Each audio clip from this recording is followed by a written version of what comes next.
نن دلته د لوس انجلس په ښار کې د یوټیوب په تیاتر کې د ښځې ژوند او ازادي د شعارو تر لاندې د ایران نومیالي سندرغاړو په ایران او په ټولې نړۍ کې د خپلو خلکو سره د ملاتړ او پیوستون د مخې یو ستر کنسرت ترسره کړ.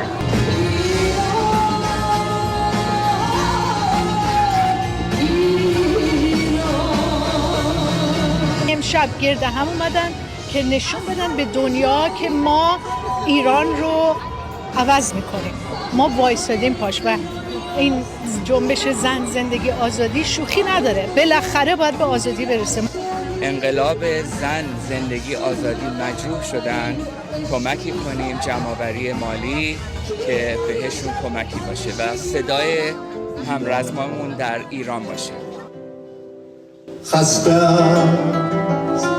دل بستگی و یادها، خسته شیرین.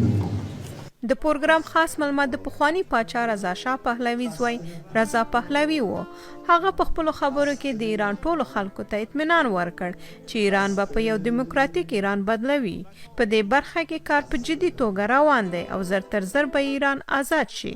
ما برای آینده‌ای کار می‌کنیم که روند دموکراتیک و صندوق رای و نمایندگان شما مردم ایران سرنوشت ما رو تعیین بکنن و تا اون روز از هر عقیده‌ای که باشیم بگذارید یک صدا و متحد در مقابل دشمنان این آزادی بایستیم و مملکتمون رو نجات بدیم و پس بگیریم.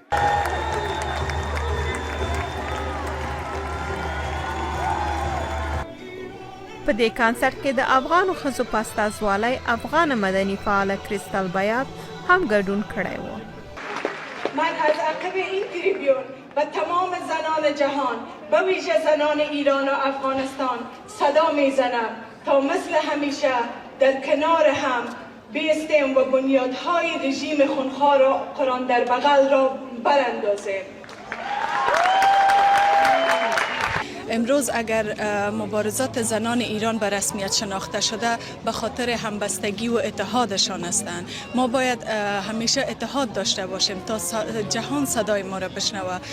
این که به شکل متفرقه از هر راهی که پیش بریم فکر نکنم که نتیجه بخش باشه.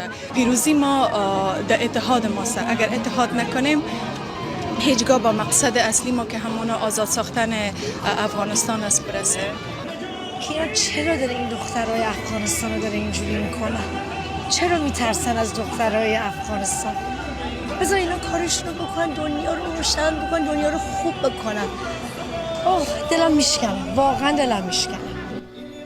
دغسې غونډې او ناستې په متحده ایالتونو او اروپا کې یوه بلې پسې په دې خاطر کیږي او دوام لري چې د هیواد څخه بهر ایرانیان په خپل هیواد کې د رژیم تر تهدید او اسارت لاندې خلک چې په زجر، ستونزو او زندانونو کې شپې او ورځې تیروي له هغو سره مادي او معنوي ملاتړ وکوي تر څو دوی د خپلې خوښې دیموکراتیک نظام ته ورسیږي.